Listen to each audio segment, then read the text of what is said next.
welcome back to my channel. If you're new here, I am someone. In today's video, we are speaking all things teaching experience or teaching practice, practicals.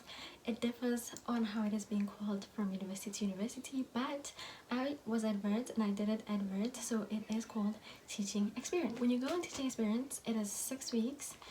Well, most of the time I feel like it's 7, but it is 6 weeks and you go each and every year. But at first level, unless it has changed, you go 3 weeks into the schools and then 3 weeks it's university based. So you go with a book and your file. So your book will be like a journal and you'll have like this huge file with your teaching resources inside of it. So now it's April. I think people are starting to prepare for exams, but I think the best thing you can do for yourself is to prepare for TE after exams, or prepare for it while you're still at rest before you go home for the holidays, so that when you come back you start off with a bang. So first things first, in your file you'll have like okay fine, it says table of contents, file checklist, teaching practice declaration, lesson credit reports and assessment reports, school documentation. And then here I had a grade 1 and a grade 3. So my first folder was grade 1, mathematics. Under mathematics, it's lesson plans, activities, memos. English, under English, lesson plans, activities, memos. Life skills, lesson plans, activities, memos. Oh, before I get carried away, this is foundation phase, right? Grade 3, it's the same subfolders, and at the end I had notes, worksheets and handouts, right? So that is, you sort of have to have evidence of everything that has happened, everything that can happen, everything that you say happened. An example of this can be seen here. I was teaching, why is it like this? Oh, I was teaching a lesson that we were doing the sound S's, like dresses, buses, foxes. So I have the pictures here as cards. I have the word cards at the bottom. These are the resources that in the lesson plan I have already stated that I have used them, and sort of like proof, when you come and get credit, then you check your file, you can see, okay, here's the evidence of teaching, here are the resources, they make sense. I'm not sure if it is always required, because last year they said to us for foundation phase not to have the file like this. Try not to put them inside of the file, but this is my file from 2022, not 2023, right? Because the 2023 file is quite huge. I had over 100 lessons, so it was quite intense. So what I would say, the best thing that I learned, and I learned it quite later on about teaching experiences, is that you are auditioning yourself to get a job. Because most of the people that I know who auditioned themselves really well ended up being posted at the schools that they were doing their practicals long before they graduated. So after, when we were doing our exams, October, November, they were called back into the schools to help with examinations, especially the ones that were in high school, Saturday classes and stuff, and then they'd say, January when you open, we need you here. And that is good, because you don't have to now invest money and resources into looking for a job, because you have a job. You have marketed yourself well enough to get yourself a job. So I think the best thing that you can do with yourself is take advantage of going on practicals. Take advantage of going on practicals. Like, let it be that you're in a position where, should you walk into an interview and you see the mentor teachers or anybody who was at your previous school, you're still confident to say, listen, I'm gonna ace this. And another thing my mentor teacher told me that the university lecturer asked her is that she asked if I had any, sinister things happening, or if I was fighting with any of the teachers. At Words, they never told us that that was a requirement to stay out of conflict or, not do any interactions with the teachers. But that worked in my favor, because as she was assessing now the final assessment to try to put everything together, she said it's important for her to know if I wasn't having any beef with any of the teachers, or I hadn't had, you know, a bad exchange with any of the teachers, and luckily I didn't, because I'm somebody who keeps to myself. And another thing is, when you're at schools, they're going to put a lot of work overload on you, like a lot of their work, because when you go, it's term 3, right? They're assessing internally, externally, and they're trying to teach at the same time, and I think they're being moderated, some of them, so a lot of admin work will fall onto your hands. I remember I had to staple exam questions, I think it was for grade 3 Oregons, right? Those things had nothing to do with me because I was in a grade 2 class, but you know what, I just did it. I stayed the course. I didn't complain. I didn't do anything. It took me 2 days though, because the grade 3 it had a lot of classes, so it took me quite a while. But at the end of the day, I managed to finish, and I wasn't on any bad terms with anybody, right? And after that, I feel like I just put my best foot forward. I made sure that I'm at help at all times. Even though I love a good TikTok, I love being on my phone. I didn't open my phone during school hours. I would open it on days where I had to meet with someone, maybe after school, someone who was at Auckland Park, some of my friends say, oh, can I please have this? Or you must take this from me and take it with you to Bram. I would use my phone during lunchtime, provided I wasn't on lunch duty, because I was at a school where you have to be on morning duty, lunch duty, and after school duty on certain days. So yeah, interact with people and then switch the phone off, and that was it. I did what I needed to do, and I followed up with my mentor teacher like I was a little puppy. I needed to know, what are we doing tomorrow, what are we doing next week. You know, she would make copies for me and show me, this is our lesson planning. It's just a general overview of the lesson planning. I can't show it to you guys because it has all the school information on it, and I don't think I'm in the position to do that. So they would have like a plan for the next week. It can be altered if anything occurs, but that way I know during the weekend I can go type out my lessons, research if I need to, and then type out one exemplary worksheet, and then they print it out, luckily for me, at the school to make the copies for all the learners in the class. And I stayed ready. When the lecturer came to see me for the first time, the only problem she had is that some of my lesson plans didn't have a date. That was it. She just asked me how I was doing, and that was it. We laughed, she left.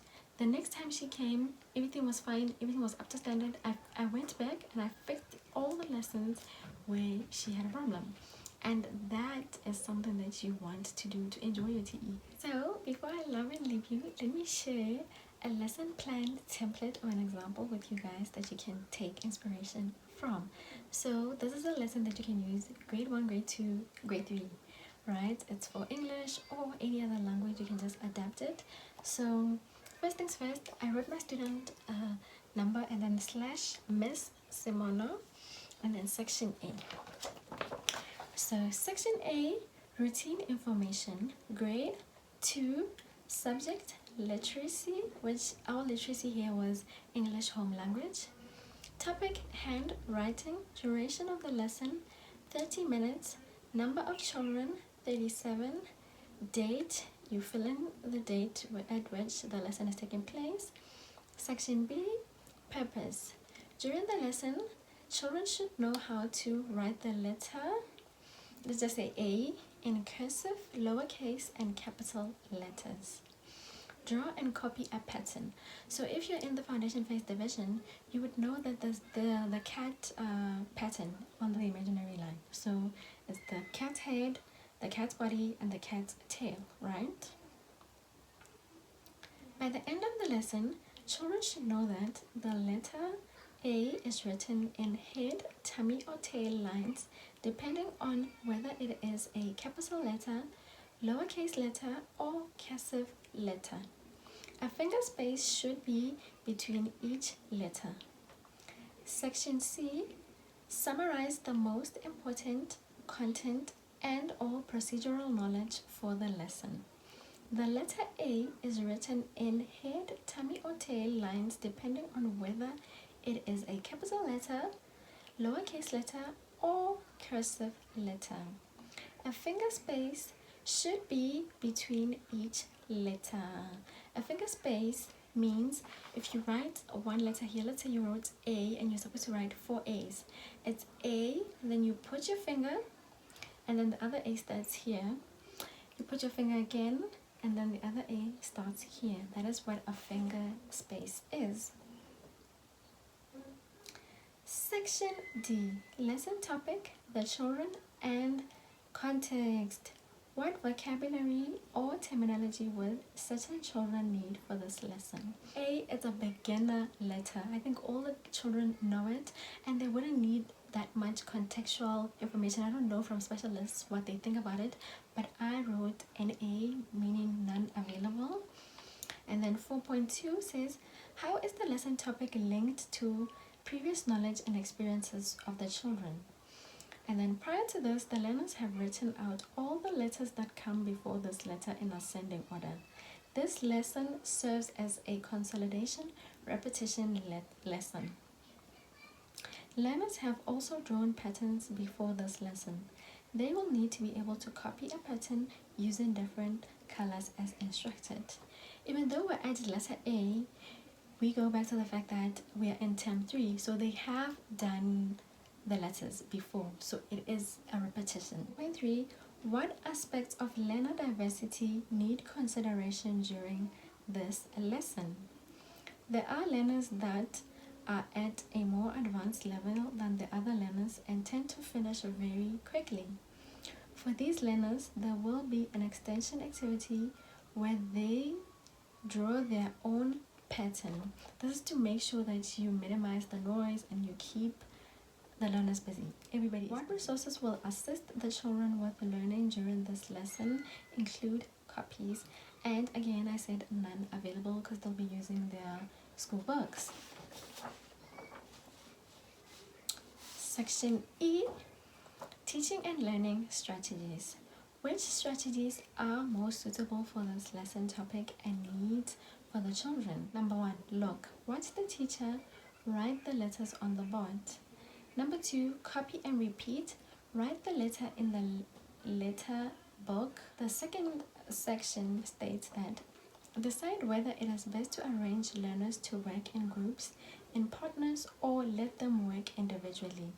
Explain the reason or reasons for your choice or choices. I said since they are writing out new words, learners will work individually so that it can be determined if they are able to write letters independently, right? So here we're moving to steps, right? Steps are step 1, introduction of lesson. Step 2, write the date. Step 3, write the letter. Step 4, draw a pattern. Ooh, we have the steps there. Right, we have the steps there. If you're at words, you kind of have the template for this column. So the first column says steps, teacher input, learner input, and resources. Step 1, introduction of a lesson. And under teacher input, tell the learners that they will be doing a handwriting lesson. The teacher. Get learners to do breathing, exercising, and simple stretches, crossing the middle line to prepare themselves to write. Learner input, listen and follow teacher's instructions. Resources, none available. Step 2, write the date. Teacher instructs learners to draw their head, tummy, and tail margins. Then they make an X on the tummy. The teacher then writes the date and day. And then learner input. Learners draw head, tummy, and tail margins. They then write the date and day. Resources now, it's chalkboard, chalk, activity books, and pencils. Step 3, write the letter. The teacher writes a cursive letter. The teacher writes a capital and lowercase letter next to each other. Learners copy what is written with finger spaces. Resources, activity books, and pencils. Step 4, draw a pattern. The teacher draws a pattern.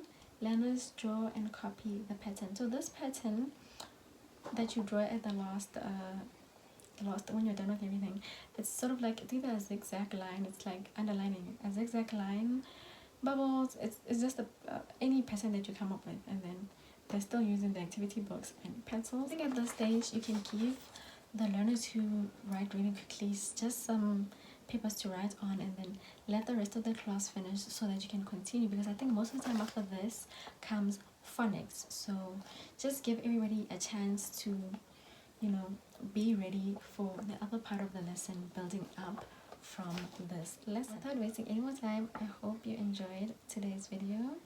Thank you, and until next time.